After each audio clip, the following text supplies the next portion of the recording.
To start, before we start, I would like to make a note that CSJ strongly encourages the use of Google Chrome or Firefox for the best experience while using SeedCert.ca.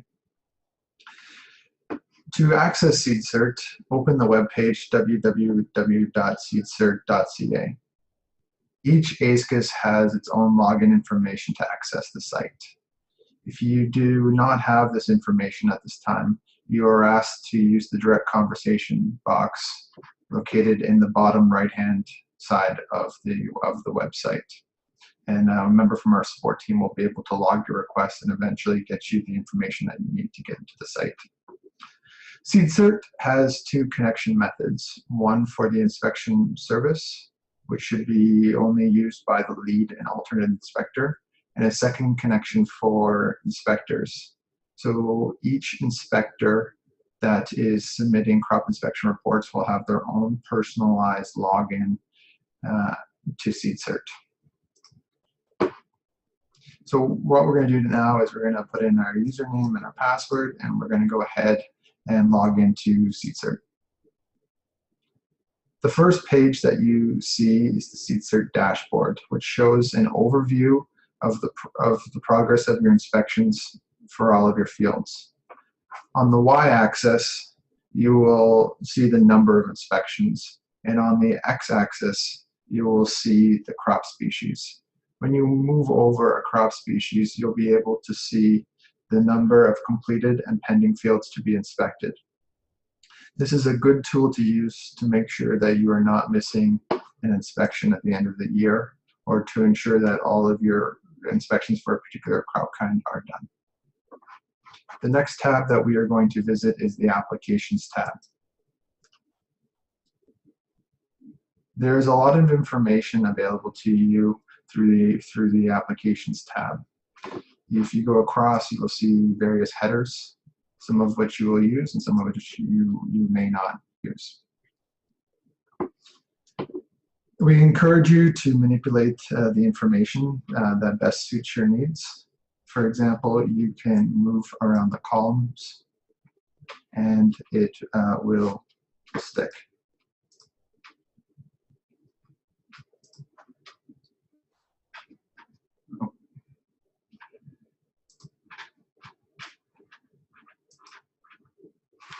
Thank you for the last comment when someone told us that the screen was frozen. So right now we are on the Applications tab, and like I said, the information can be manipulated by moving around the columns. One of the most useful features that is in the Applications tab is the search feature. Here you can write in anything that you want, and it will search across all of the data rows inside the database. For example, if I want to see which fields require a tag, I simply just write in tag, do a search, and then anywhere in the database that has tag will appear highlighted in tag. You can do this for different crop kinds, any data field across. That's available within this section. As mentioned earlier, the entire grid may be customized by the user. If I change the order of the headers, it will remain in that order for the next time that I log in.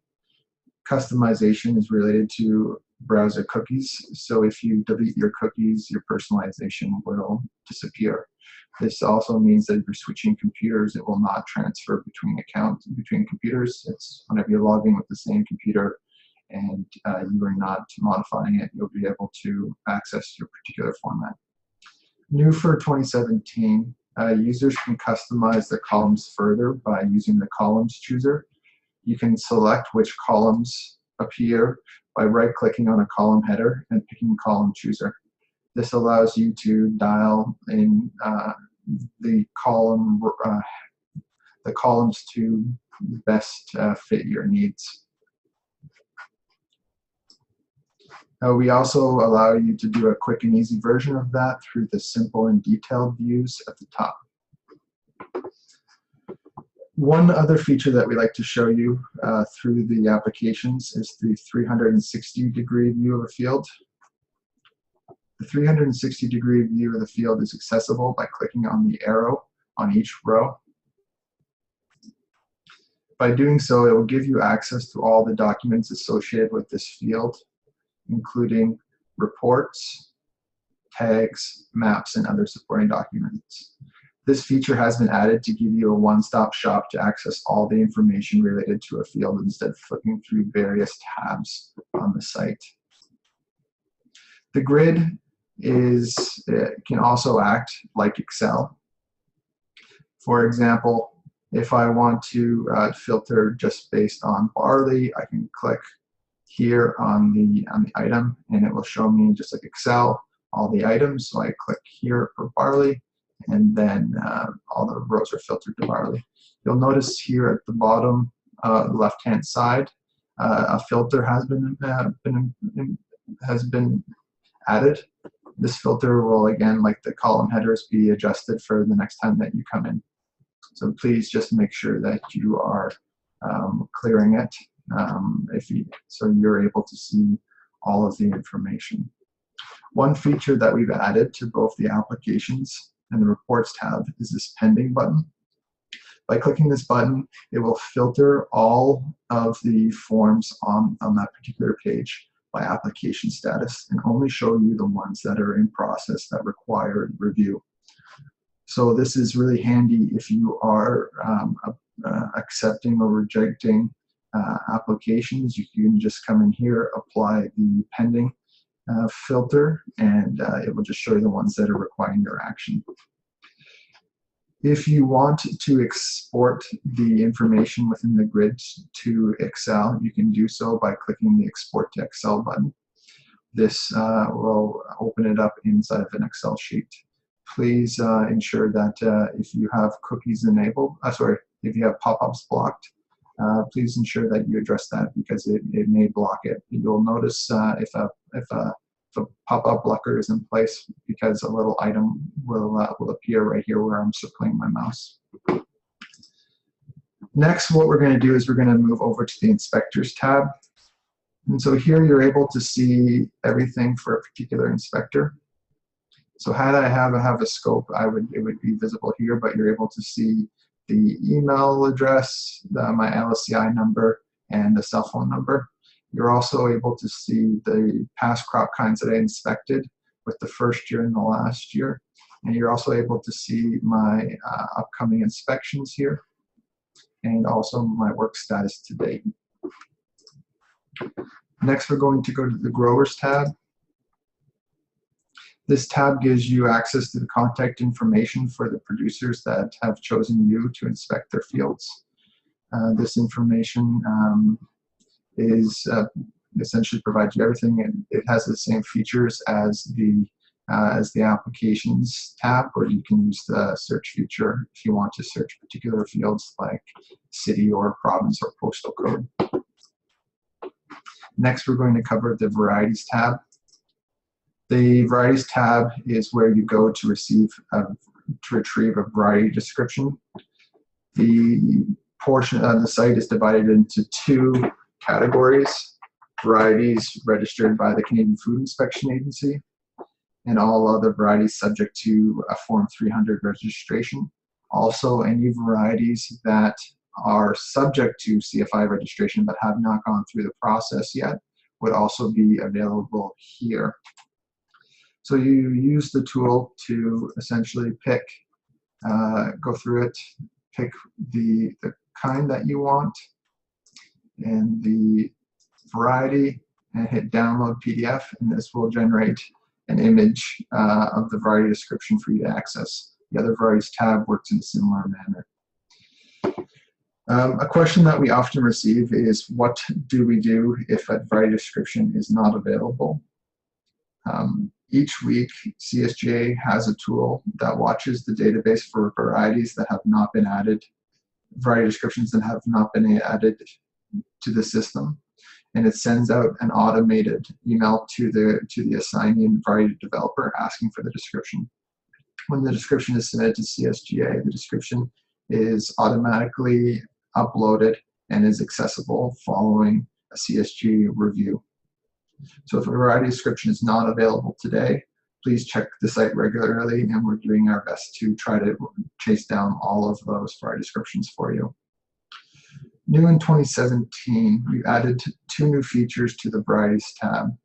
The first one is called the Variety Update Feed. If a variety description changes significantly, it will be flagged, and the inspector and inspection service will be notified through this tool. For example, if the onness of a wheat variety changes, CFI will use this feature to inform you of the change. Additionally, the same information that appears in this table will also appear on the crop inspection report. Secondly, there is a new space called Variety Inspection Memo. From time to time, the CFI may provide an inspector with variety-specific inspection notes. In the case where a note has been added, the note will also be made available here on the grid and then also in the crop inspection report. So now what we've done is we've basically gone through all of the major tabs that are required here. So we're going to take a step back, and we're going to go back to the Applications tab, and we're just going to go through the initial process of accepting and rejecting seed crop applications. So May 1st is when inspection services will start receiving requests for inspection through SeedCert. When a request is received at the CSGA office, one of our appraisers assesses the application.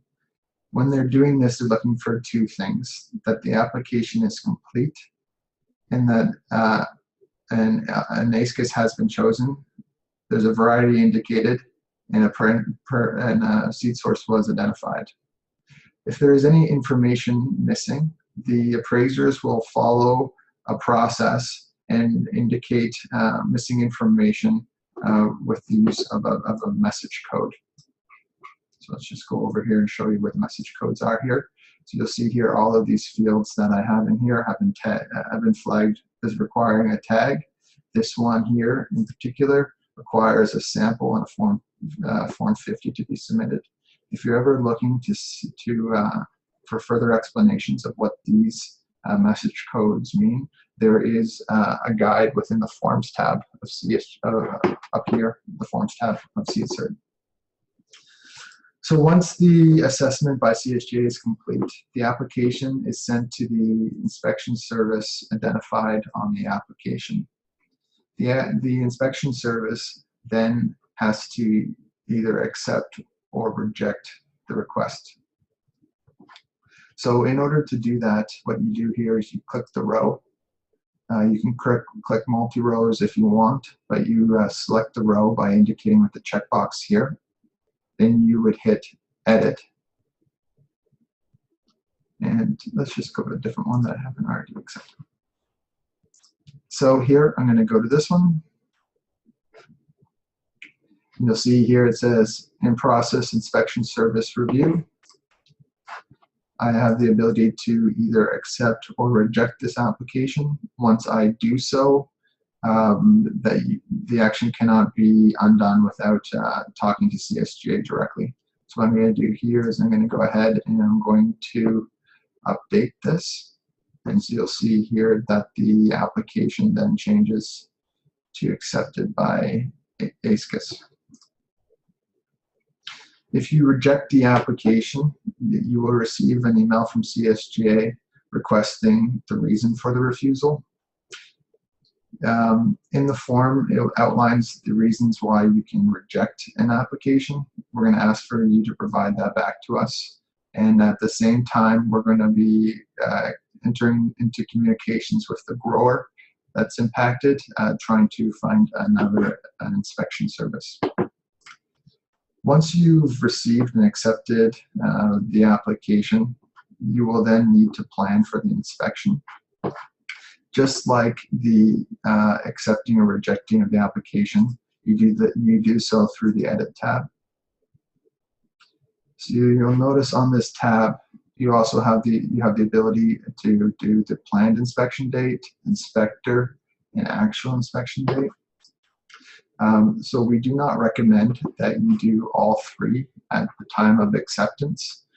We do have a recommended sequential order of these. The first one is to accept the application, which we've already done. The second one is to identify the inspector. And the third one is to indicate the estimated date of inspection. You'll see here that I have three drop-down. I have three items here for an inspector of mine that I can choose. So these are inspectors that are active within this inspection service. So if I'm looking for an inspector and they are not, I'm not able to find them here. Let's say I'm looking for Carolyn as the inspector. There's two different reasons why she may not be indicated here. One, she is a new inspector and hasn't filled out the initial paperwork in order to get a CSGA SeedCert account. Or two, she has not, as me as the lead, I have not assigned her on my ASCIS roster. So we'll be able to cover those in a little while.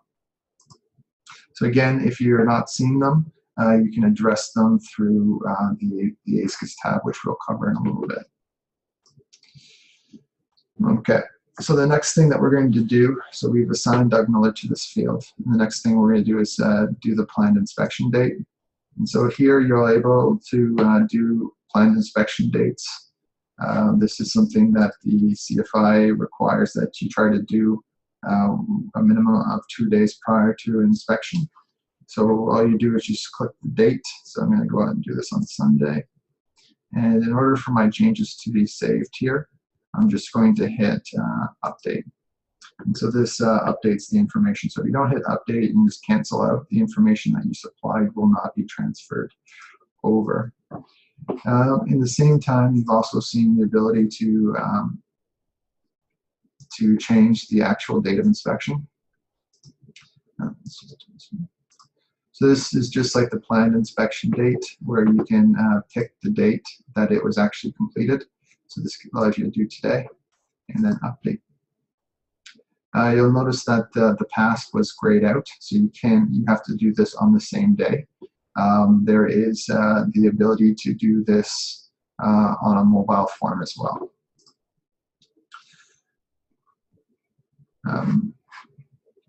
So the next thing, so we'll just show you where those two mobile forms are to do the planned inspection dates and the actual inspection dates. So you'll see here that there is notification of daily inspections completed. So this is where you would go and you would hit to be able to do to let the CFI know at the end of the day which inspections you've completed.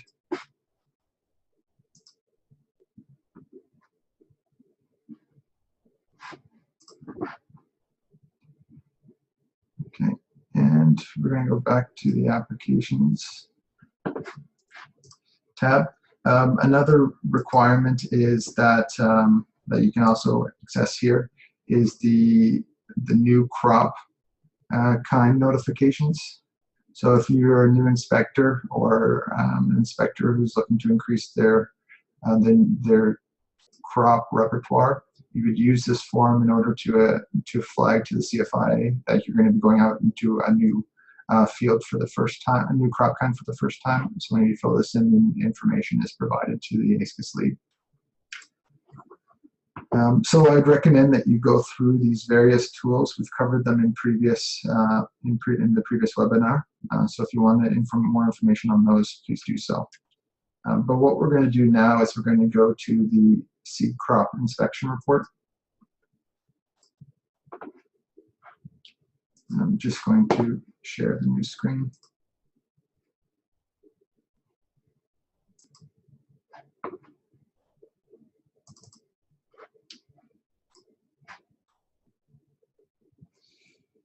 Okay, so what we're going to do here is, so this is the new crop inspection report. Whenever you load it, it is blank. You can take this form and you can use it on your desktop or your mobile device. It's up to you. You can just save the URL as a bookmark. So to access the field, what you have to do is you have to enter in the sequence number, and the inspector number. Entering the inspector number is very important because everything is now tied to this LSCI number. So let's say that I am an inspector. I have to be assigned, so my lead would have had to assign me to this field in order for me to access it. So you can see here that I have been assigned to this field. So once I hit autofill, which is usually says search, I'm able to recall all the information. So all the information that's inside the CSGA database at that particular time, I'm able to recall. So again, if I'm putting in an inspector number that is not valid, it will kick out an error message, basically just telling me that that there's no lookup found. Ensure LSCI is linked to this field. Okay, so we're just going to go back here to one.